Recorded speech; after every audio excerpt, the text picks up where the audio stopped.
그 주나라가 망했고 주원장이라는 사람이 새로 나라를 세웠는데 명나라를 세웠습니다. 이 사람은 원래 목동이었고 또 성녀로 살다가 또 홍건적이 되어서 그렇게 했습니다. 이분이 이제 나라를 세우고 나서 너무 기쁜 나머지 자기 황후와 함께 담소를 나누면서 막 춤을 추고 막 그렇게 내가 어떻게 해서 황제가 되는지 모르겠다 이랬습니다. 그런데 그 옆에는 신하 2명이 함께 있었는데 가만히 생각하니까 좀 추태를 부린 것 같아서 좀 창피한 생각이 들었던 모양입니다. 잠시 주원장이 자리를 비웠는데 그가 생각한 것 때문에 내가 저 관리들이 어떻게 생각하는지 한번 다시 물어봐야 되겠다. 그렇게 하고 돌아옵니다. 돌아오기 전에 이 황후가 두 관리들에게 뭐라고 이야기했냐면 황제가 곧 돌아오실 것인데 한 분은 벙어리처럼 그렇게 행세하시고 한 분은 귀머거리처럼 행세를 하십시오. 그러면 살 겁니다. 이렇게 이야기했어요. 정말 황제 들어와서 물었더니 말을 한 분은 말 안 하고 한 분은 무슨 소리인지 하나도 못 들었다고 막 그러는 겁니다. 그래서 그 두 관리가 살아났다는 그런 일화가 있습니다. 이 황후의 지혜 때문에 두 사람이 살아난 그런 일들이 있었습니다. 한국의 대표적인 지성인 중에서 안병호 교수님이 계신데요. 이분 돌아갔습니다만은 그분은 철학자로서 또 대학 교수로서 아주 유명한 분입니다. 이분이 쓴 책 중에서 수필집 인생사전은 굉장히 유명한 책인데요. 인생에 대한 성찰과 그 철학을 담은 그런 책입니다. 이분이 이런 얘기를 했습니다. 이 세상에서 가장 현명한 사람이 누구냐? 모든 사람에게서 배우는 사람입니다. 이 세상에서 가장 강한 사람이 누구냐? 그는 자기와 싸워 이기는 자입니다. 이 세상에서 가장 부유한 사람이 누구냐? 자기가 가진 것으로 만족하는 겁니다. 이 얘기는 굉장히 깊은 깨달음을 주고 있습니다. 우리는 이런 것을 지혜다 이렇게 말합니다. 저절로 생긴 것이 아니라 오랜 삶의 속에서 터득되어져서 만들어진 그런 것을 지혜라고 합니다. 우리가 잠언은 지혜의 책 이렇게 얘기합니다. 잠언이 31장까지 되어 있는데 지혜라는 단어가 무려 41번 나옵니다. 지혜가 히브리어로 호크마라고 그러는데 이 히브리어 단어까지 포함하면 45번 이렇게 나온다고 표현할 수 있는데요. 이 지혜의 핵심은 뭐냐면 여호와를 경외하는 것 이렇게 얘기합니다. 자, 그러면 오늘 본문을 읽었는데 처음 몇 번 읽다 보면 도대체 무슨 소리를 하시는가 이해가 안 될 때가 많습니다. 분명히 8장의 핵심은 지혜에 대한 얘기를 하고 있거든요. 저 보면 지혜가 사람을 부르고 또 지혜를 받아들였을 때에 어떠한 복을 받게 되어지고 뭐 이런 얘기를 하고 있습니다. 그래서 지혜는 성문 곁에서 큰 소리를 외치면서 사람을 초청하고 또 지혜를 얻은 사람은 생명과 은총을 얻고 뭐 또 복된 삶을 살게 된다. 뭐 이런 얘기가 8장 전체의 핵심인데 오늘 22절부터 31절에는 지혜란 말이 단 한 번도 나오지 않습니다. 그래서 읽으면서 도대체 이게 무슨 얘기인가 의아한 그런 느낌을 들게끔 합니다. 22절부터 보면 여호와께서 그 좋아하시자고 태초에 일하시기 전에 나를 가지셨다. 또 23절에도 보면 만세 전부터 태초부터 땅이 생기기 전에 내가 세움을 받았으니 여기 보면 나를 가지셨다. 내가 세움을 받았다. 1인칭 대명사가 계속 나오고 있습니다. 그러니까 내가 나를 이러한 표현이 무려 31절까지 해서 6번 나옵니다. 22절, 23절, 24절, 25절, 27절, 30절 이렇게 반복적으로 나오고 있습니다. 이 본문 전체는 창조에 대한 이야기거든요. 이 세상이 창조되기 전에 내가 있었고 땅이나 바다가 생기기 전에 또 하늘이나 궁창이 생기기 전에 내가 있었고 내가 하나님과 함께 창조의 모든 과정에 참여했고 그걸 보고 기뻐하고 즐거워했다. 이게 지금 핵심이거든요. 내용 전체가 그런 얘기로 있습니다. 그럼 여기서 말하는 내가 하는 이 단어 누구를 이야기하느냐는 겁니다. 8장 전체를 보면 이 내가라는 단어는 지혜를 말하는 것을 알 수가 있습니다.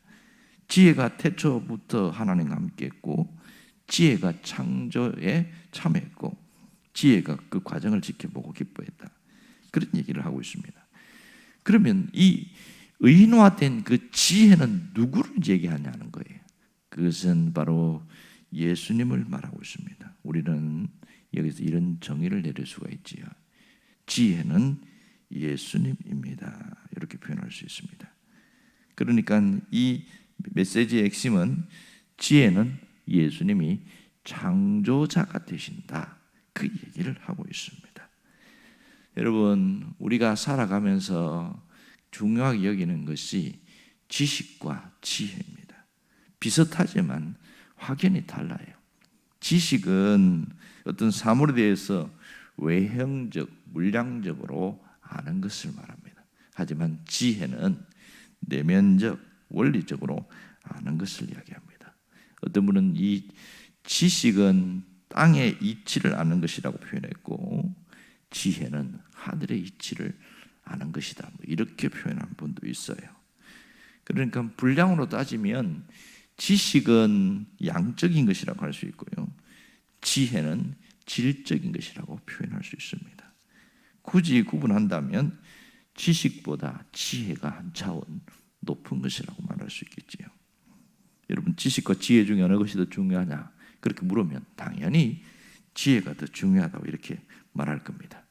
왜냐하면 지식은 책을 통해서, 학습을 통해서 배우는 것이고 지혜는 삶을 통해서 직접 체득하는 것이기 때문에 지혜가 중요하다, 이런 얘기를 합니다. 그런데요, 이 지혜도 몇 가지 단계, 여러 종류가 있음을 알 수 있습니다.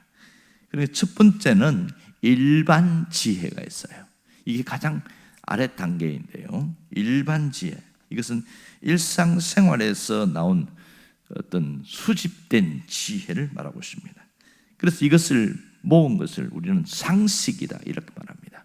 이건 일반 지혜라고 하는데 그 상식을 문장으로 요약한 것들이 잠언에 굉장히 많이 나옵니다. 예를 들어서 유순한 대답은 분노를 쉬게 한다. 또 교만은 패망의 앞잡이다. 이런 얘기들이 나오는데 이것이 상식이란 말입니다. 그러니까 잠언 1장부터 10장 이후부터 31장까지는 일반 지혜에 대한 이야기가 굉장히 많이 나오고 대부분 일반 지혜에 대한 이야기겠죠. 그런데 일반 지혜보다 좀 더 높은 단계가 있는데 그것은 신학화된 지혜, 이렇게 말합니다. 신학화된 지혜라는 것은 상식 위에 있는 지혜를 말합니다. 그러니까 상식 수준에서 머무는 것이 아니고 그것이 신학화되었다. 무슨 얘기냐면 예를 들어서 유순한 대답은 분노를 쉬게 한다, 그렇게 이야기했어요. 그런데 왜 유순한 대답이 분노를 약화시키는지 아냐 물으면 대답을 못합니다. 왜냐하면 왜 그런지 한 번도 생각해 본 적이 없거든요. 그런데 이 이스라엘 랍비들은 이것을 신학화했습니다. 결론은 뭐냐면 하나님이 그렇게 만드셨다, 이게 결론입니다. 이게 창조의 질서라는 거예요.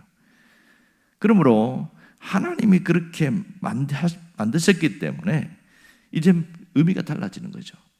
그러니까 이 분노를 쉬게 하기 위해서 유순한 대답을 하는 것은 처음은 초기 지혜였는데 이게 신학화되면서 하나님의 뜻이라는 것을 알게 된 겁니다. 결국은 이게 이렇게 사는 것이 하나님이 원하는 뜻이다. 그래서 부드럽게 얘기하는 것이 얼마나 중요한지 보다 이렇게 이야기하는 겁니다. 예를 들면 또 하나, 정직은 이익을 갖고 온다. 정직하면 이익을 본다. 이런 얘기들이 있습니다. 이게 일반적으로 알고 있는 상식입니다. 하지만 현실적으로 살아가는 사람들을 보면 정직하면 손해보는 경우가 훨씬 더 많습니다. 그런데요, 이것이 하나님의 뜻이고 하나님이 그렇게 만드셨다, 그렇게 정의되어지면, 신학화되어진 이후부터는 달라지는 겁니다. 이제는 정직하게 살아가려고 합니다. 왜냐하면 신학화된 지혜이기 때문에 그렇습니다. 이것이 바로 잠언 1장부터 오늘 나오는 8장 21절까지의 내용이 할 수 있겠습니다. 자, 이런 신학화된 지혜 위에 또 하나의 단계의 지혜가 있는데 그것은 인격화된 지혜라고 할 수 있습니다. 인격화된 지혜. 그러니까 맨 아래 단계에는 일반 지혜가 있고 그 다음에는 신학화된 지혜가 있고 그 위에 인격화된 지혜가 있습니다. 자, 인격화된 지혜는 바로 8장 22절부터 9장 18절까지 내용이 전체가 그렇게 표현할 수 있습니다. 그러면 본문을 오늘 다시 돌아가 보면 여기서 지혜를 뭐라고 그러냐면 나는 창조 전부터 여기 있었고 세상을 창조했고 사람들을 그걸 보고 기뻐했다. 이렇게 이야기합니다. 이렇게 세상을 초월하는 신적인 존재를 지혜로 표현했습니다. 나는 이렇게 이야기했는데 결국은 누구를 이야기합니까?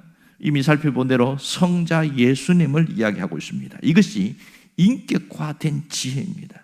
그러니까 지혜의 단계가 우리가 가장 높은 단계가 바로 인격화된 지혜인 것을 알 수 있는 것이지요.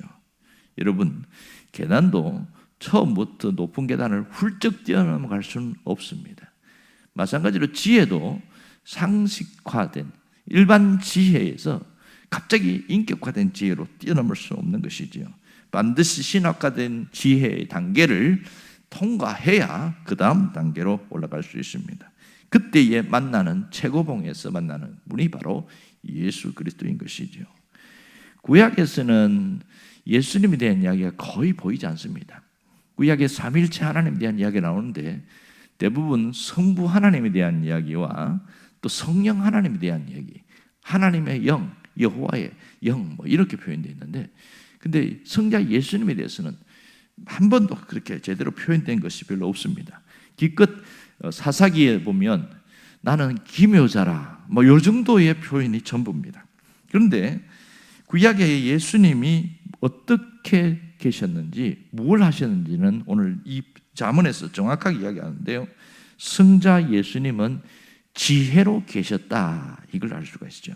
정확하게 말하면 지혜의 말씀으로 계셨음을 알 수 있습니다. 이러한 이론을 신학 용어로 뭐라고 그러냐면 지혜 기독론 이렇게 표현합니다. 이것을 좀 어렵게 말하면 로고스 기독론 이렇게 이야기합니다. 지혜는 로고스다 이렇게 표현하거든요. 이 지혜의 기독론을 신약에서 가장 정확하게 알려준 것이 요한복음 1장입니다. 요한복음 1장 1절에서 3절을 보면 그 얘기를 하고 있습니다. 태초에 말씀에 계시니라. 이 말씀이 하나님과 함께 있으니 곧 그분이 하나님이시다 이렇게 이야기합니다. 그러니까 예수님이 말씀으로 계셨고 그런데 그분이 이 땅에 오셨다 그 얘기를 하고 있거든요. 여기서 예수님이 누구신가를 말하는데 예수님은 로고스 완전한 계시자로 계셨다 이 얘기하고 있는 것이죠. 복잡하고 어려운 얘기입니다만은 특별히 요한복음 1장 3절을 보면 이런 얘기합니다. 만물이 그로 말미암아 지은 바 되었으니 지은 것이 하나도 그가 없이 된 것이 없느니라 이렇게 이야기했어요. 이 말씀과 오늘 우리가 읽은 잠언 8장 22절에서 26절 말씀은 동일한 이야기를 하고 있습니다. 결국 말씀으로 계신 그분이 이 땅에 오셨고 그분이 십자가를 지셨다는 것이 핵심이거든요. 그러면 가장 지혜로운 자가 누구냐? 십자가의 지혜를 아는 사람이고 십자가의 지혜를 붙든 사람이라는 것을 알 수 있습니다. 이 십자가의 지혜는 예수님께서 인간을 위해서 세상을 구원하려고 이 땅에 오셨고 모든 것을 완성하셨다. 구원의 완성자로 오신 걸 깨닫는 것, 이것이 십자가의 지혜입니다. 그러므로 그것을 깨닫는 사람은 그의 말씀에 순종하는 것, 그렇게 살아가는 사람이 가장 지혜로운 사람이다 이렇게 이야기하고 있습니다. 뻔히 보이는 이 십자가의 지혜는 지식으로 알 수 있는 것이 아니라 체득된 지혜입니다. 그러므로 이것을 깨닫고 아는 사람은 감격이 있고 감동이 있어요. 똑같은 십자가를 봐도 이런 사상화되고 이론화되어서 그것이 피부적으로 가슴에 깊이 와닿는 사람은 십자가를 보면서 깊은 묵상을 하게 되고 눈물을 흘리게 되어집니다. 그러나 그런 것이 없는 초보 수준에 있는 사람은 그냥 더하기 있지 이 정도 수준이라고 생각합니다. 그러나 이 깊은 지혜는 누가 주시느냐? 하나님이 내게 깨닫게 해주신 것이죠. 이게 중요한 것이죠. 여러분, 이것을 우리는 뭐라고 그러냐면 하나님의 은혜다, 이렇게 표현합니다. 모든 삶이 하나님의 은혜로 이어지고 있고, 바울이 그렇게 이야기합니다. 나의 나 된 것은 하나님의 은혜다. 이 깊은 것을 깨닫고 나니까 내가 모든 것을 하는 줄 알았는데 그 모든 일에 하나님이 하셨다는 거예요. 이 기회, 하나님께 주신 이 계시된 지혜, 그러니까 십자가의 지혜를 깨닫고 나니까 가슴에 감동으로 밀려오는 겁니다. 그러니 그의 신앙의 깊이가 얼마나 깊이 들었는지 알 수 있는 것이죠. 이런 구원의 신비와 십자가의 지혜, 이런 것을 깨달은 사람에게는 삶이 달라지게 되어지는 겁니다. 이제는 자기 욕심대로 사는 그런 삶이 아니라 주님이 나에게 뭘 원하는가, 그것을 찾아서 그 뜻대로 살아가려고 한다는 거죠. 우리는 주님이 내게 원하는 것을 사명이다, 이렇게 표현합니다. 주님이 나에게 원하는 대로 살아가는데 그걸 위해서 내가 모든 것을 투자하는데 아까워하지 않습니다. 그래서 어떤 분은 이렇게 이야기합니다. 주님이 내게 원하시는 그 사명을 가지고 일할 때 비로소 인생이 인생다워진다, 이렇게 말합니다. 거기에는 후회도 없고 미련도 없다는 거죠. 여러분, 오늘 우리가 이것을 깊이 생각하면 좋겠습니다. 어쨌든 한평생 살다가 갑니다. 하지만 내가 뭘 하다가 가는지는 말씀을 깨닫는 만큼, 또 내가 하나님이 내게 부르신 그 사명을 따라 사는 만큼 수준이 달라지게 되는 것이죠. 하나님이 내게 원하는 것은 이 인격화된 지혜, 그것을 깊이 깨닫고 또 내 삶 속에 그것을 투영해서 그대로 살아가는 것이죠. 오늘 주님이 내게 주신 그 사명을 붙들고 후회 없고 미련도 없는 하나님의 거룩한 백성으로 살아갈 수 있기를 간절히 바랍니다. 기도하겠습니다.